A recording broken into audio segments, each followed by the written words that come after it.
Thank you for joining us for CBN NewsWatch. I'm Ephraim Graham. Ahead today, we're going to take a look at developments in the rescue and recovery efforts in Florida after Hurricane Ian. Plus, vandalized and firebombed.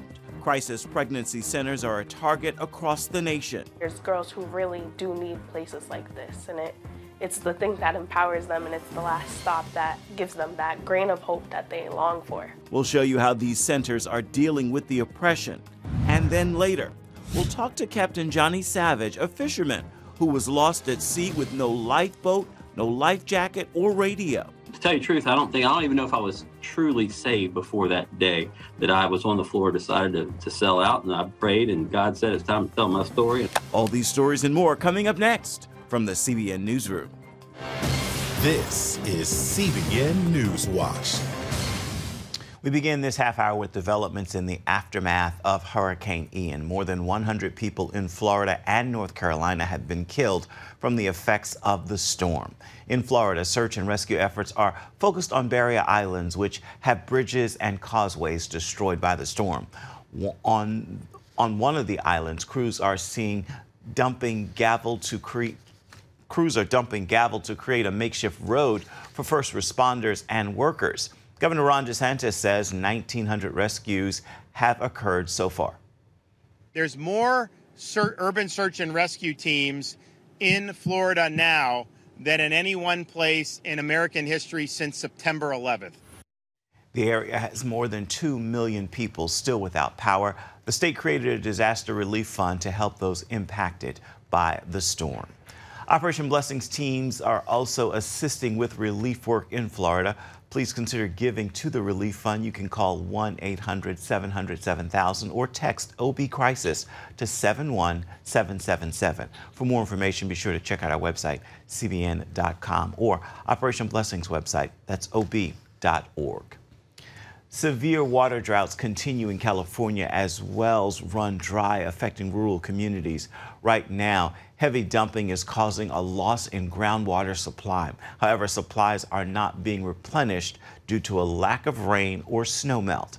That is according to the California Department of Water Resources. They tell us more than 1,200 wells have run dry in the state this year, a 50% increase since last year. The water crisis is most severe in San Joaquin Valley, which is a big agricultural region. North Korea fired a ballistic missile over Japan Tuesday, the first time in 5 years. This caused Japan to issue evacuation notices and suspending trains during the flight of the nuclear-capable weapon. The missile is capable of reaching the U.S. territory and Guam as well as beyond. This year, North Korea has been ramping up missile tests as it pushes to build a full-fledged nuclear arsenal. The United States says it strongly condemns North Korea's decision to launch a long-range ballistic missile over Japan. Putin's move to call up 300,000 more troops is causing upheaval not only in Russia, but in bordering countries as well. Chuck Holton reports that Baltic nations are putting their forces on high alert. 3 Baltic states bordering Russia, Lithuania, Latvia, and Estonia, recently decided not to offer refuge to citizens of Russia, given Putin's announcement. That change caused protests across Russia, as thousands of young men want to leave the country to avoid the war. That leaves Finland as one of the only places to go. Opposition to the war is rising across Russia, even though protesters risk 15-year jail terms or worse, being sent to the front lines. 21-year-old Zach left in March. The war started. I went to the protest 24th of February. At one point, 6 policemen were chasing me, and then I just left Russia in a week. And since recent events, I'm so happy I left. That move isn't only a cause for concern among Russian men. Many of Russia's neighbors are preparing for a possible escalation of the conflict. Similar drills have been ongoing in Finland across the Baltic Sea. As it stands right now, Finland's military is tiny. As a matter of fact, their whole army could fit in the Olympic Stadium here in Helsinki, about 25,000 men. However, if they go to war, their constitution says that national defense is the responsibility of every citizen. So they could very quickly scale up to 250,000 with a reserve of almost 900,000 men. That makes them a formidable force against any Russian aggression.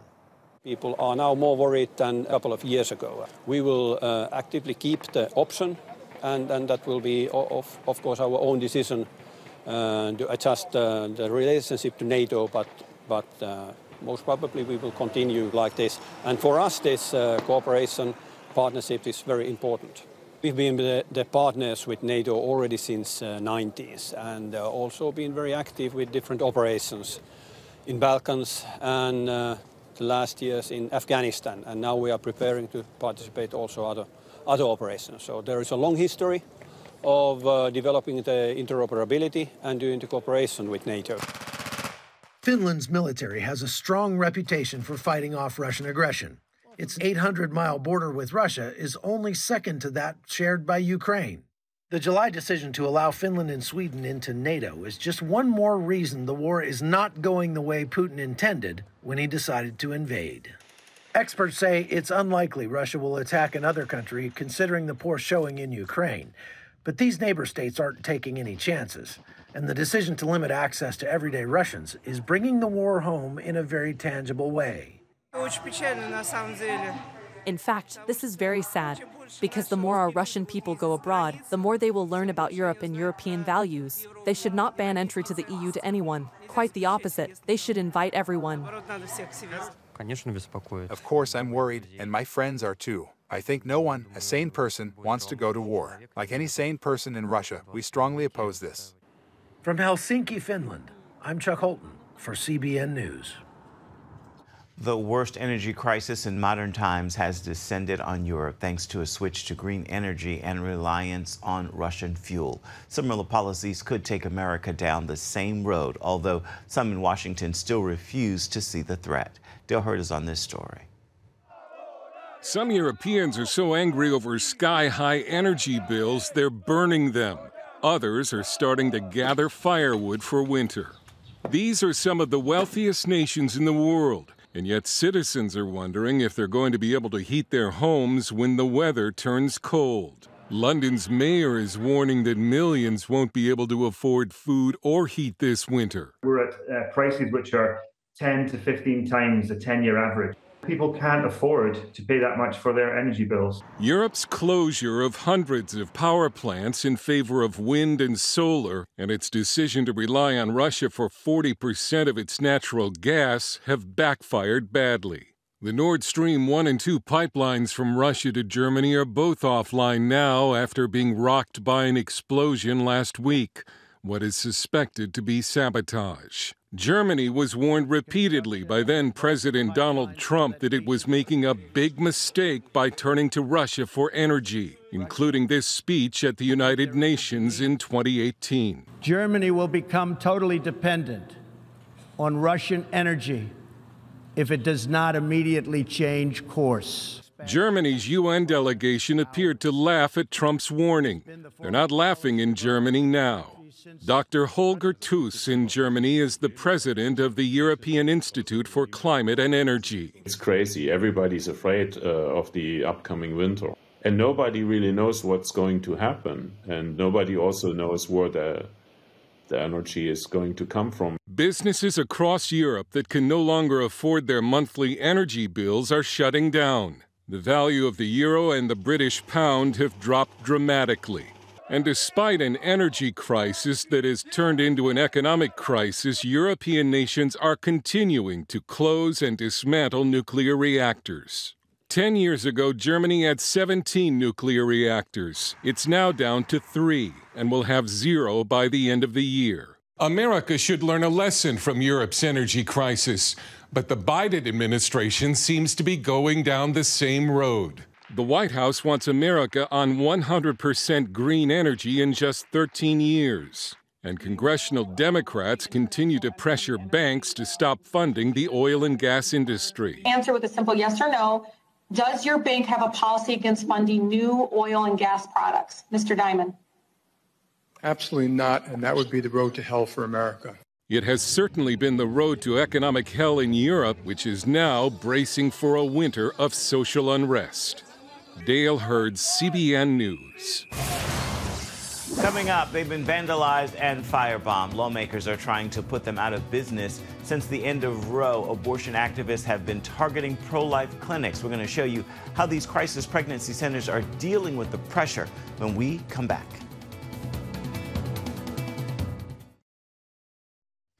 Jane's revenge is one of many threatening messages spray-painted on crisis pregnancy centers across the nation. Even worse, more than 60 centers have been firebombed or vandalized. Workers at these nonprofit clinics and the women who need their services are at risk, especially in blue states like Massachusetts. Heather Sells reports.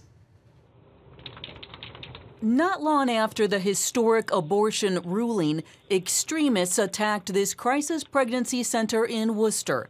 They spray-painted Jane's Revenge on the sidewalk and smashed the windows. And the police were here waiting for us. Director Kelly Wilcox says the intent was clear. They're trying to put us out of business by attacking us. An hour away in Revere, vandals spray-painted this center, leaving messages that put both staff and patients on notice. We were concerned because that's a direct threat. Crisis pregnancy centers in blue states like Massachusetts are facing uncharted waters. Backlash in the aftermath of the Supreme Court overturning Roe v. Wade and the possibility of more restrictions on their work. Instead of any kind of protection plan, municipalities like Worcester are considering ordinances to penalize these centers for what opponents call misleading communication. And the state's Attorney General, Maura Healey, has doubled down with a consumer advisory. It maintains that most centers are not licensed medical facilities, that unlicensed staff perform ultrasounds, and that they often provide inaccurate and misleading information about abortion. Deception is at the heart of the typical CPC's business model. Adding fuel to the fire is the state's own Senator Elizabeth Warren. CPCs often lure women seeking legitimate reproductive care, including abortions, into their facilities. In August, Warren introduced the Anti-Abortion Disinformation Act, designed to target CPCs nationwide. Having to make a choice without all the information is not pro-woman. Clinic directors like Teresa Larkin and Kelly Wilcox dispute the charges of deception and misinformation. They say their mission is to educate women in crisis about all of their options with peer-reviewed scientific facts. They have to have good information to make a good decision. Both clinics, like many others, explain online and on their consent forms that they do not provide or refer for abortions. For women wanting a choice, they offer a medical pregnancy test, an ultrasound to determine how far along they are, and consultations to discuss their options. Many of these women face economic hurdles and what is known as reproductive coercion. We have people just, their parents won't pay for college if they have a baby, or, hey, I'm going to break up with you if you have this baby. 3 in 10 Clearway clients do choose abortion. Some, like Courtney, have chosen both abortion and life. Even when I reached back out to them and told them that I did not keep my pregnancy, they still embraced me and still stayed in touch with me. Courtney decided to keep her next child, a daughter, and says she hopes Clearway will stay in Worcester despite city and state pressure. There's girls who really do need places like this, and it's the thing that empowers them, and it's the last stop that gives them that grain of hope that they long for. NIFLA, a national organization for crisis pregnancy centers, says they provide incredible benefits for communities. $280 million worth of free support services each year. And of its 1,600 members, 1,400 are medical facilities. Pregnancy centers that provide medical services absolutely have medical providers. NIFLA counsel Ann O'Connor says only licensed staff provide medical services like ultrasounds, and she counters other allegations made by Massachusetts officials. We're not deceptively advertising, so I'm not aware of any prosecution against any pregnancy center in any of those locales. Mark Rienzi, the president of Beckett, a religious freedom law firm in Washington, D.C., says if there is evidence, officials can prosecute with consumer laws already on the books. Ultimately, look, if the Attorney General has evidence that someone's actually been defrauded, that someone's been harmed, that somebody practiced medicine without a license, that somebody engaged in actual false advertising, Massachusetts already bans all those things. They're already illegal. And I'm sure there are plenty of prosecutors who would be eager to prosecute pregnancy centers who engaged in them. And Rienzi warns that both blue and red states must be mindful of First Amendment rights for everyone. The First Amendment is designed to stop governments from picking just one side of a debate, declaring it to be true, and punishing the other side. For now, both Larkin and Wilcox are ramping up security, and they're making their case by reaching out to local and state officials. We cannot just serve women and families. We've got to get out in the community and educate our lawmakers about who we are and how we bring such a benefit. Reporting in Massachusetts, Heather Sells, CBN News. Still ahead, 2 fishermen dropped in the middle of the Gulf Stream due to a colossal wave. There's no lifeboat, no life jackets, and no radios. We're going to sit down with one of the fishermen on the boat to tell us all about the ordeal and their survival. Stay with us.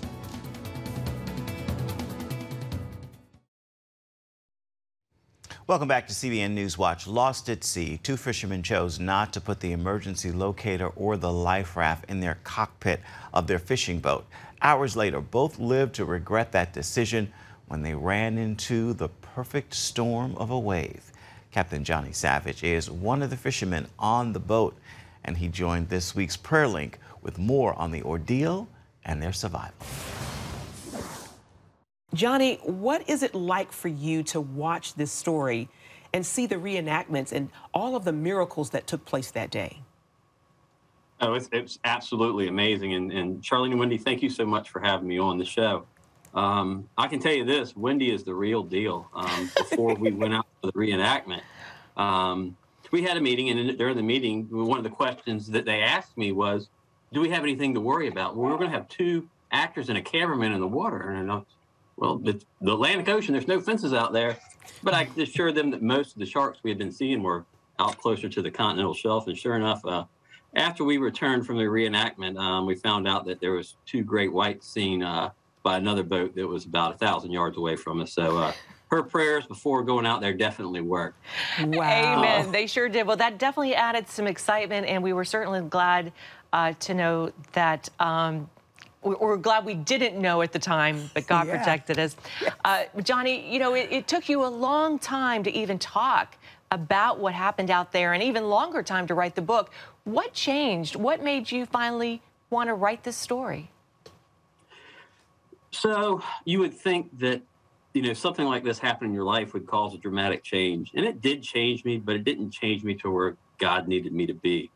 You know, I still resisted somewhat. And then I had to, you know, believe it or not, being lost at sea wasn't my ultimate fear. My ultimate fear was something called divorce. And I found myself in the middle of a divorce. And I was talking with someone and a friend, and he said, you need to sell out for Jesus. Wow. So even though I'd gone to church my whole life, I really hadn't sold out. And I don't know if I was, to tell you the truth, I don't even know if I was truly saved before that day that I was on the floor, decided to sell out. And I prayed, and God said, it's time to tell my story. And I told him, I'm not into glorifying myself. And he said, you aren't glorifying you, you're glorifying me. And Amen. Amen. It just worked out where opportunity came available to write the book through this program. It's called Creators Institute, where I would be able to maintain the rights and have control over the content of the book, because my fear was that a publisher or someone may try to take God out of the story, and I wasn't allowed that to happen. Because Johnny, it did change the industry. You tackle the subject of suicide in your book because you were contemplating ending your life out there, but then you heard God's voice. How did hearing God's voice then change everything for you, and how have you been able to counsel or help others going through similar struggles?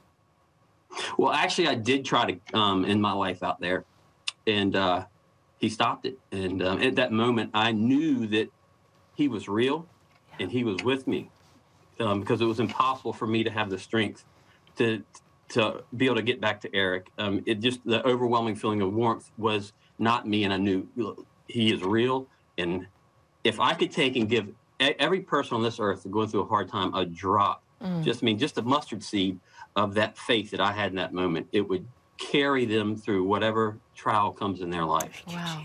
Well, and Johnny, and God is no respecter of persons. I mean, God spoke to you out there in your desperate time of need, and he can do that for others, right? Oh, most definitely. And he's done that through the book. I know of 4 lives that have been saved, prevented from going through with their suicide because of this story. Wow. And just the message of never give up. Don't cut God short. You know, if he's got a plan to work in your life, just as it says in James 1, you need to go through that trial and see what God is going to work and do in you. Yeah. And now your book has been out for a couple months now, and it is absolutely, my husband says, it is the best book he has ever read. Of course, my husband is a fisherman, but I think it's been #1 on Amazon in the fishing category. You know, what's been some of the feedback that you've received other than my husband's? Yeah, it did. It received #1 new release for shipping, boating, survival biographies, and coping with suicide grief. And then last week, we actually got the tag for #1 bestseller in boating. I'm so humbled by what's coming back because, hey, I'm just a safety guy that's in a fisherman's body, and safety people are technical writers, and our stuff is boring. So it was a step. It was a lot of prayer involved with the writing of this book, and it's touching people. It's doing its job. I wanted it to bring people closer to the Lord. You can catch Prayer Link on the CBN News Channel this evening at 6:30 Eastern. You can also find it on the CBN News app. Coming up, we're going to have your Tuesday Tweetable, a message of encouragement for you. Stay with us.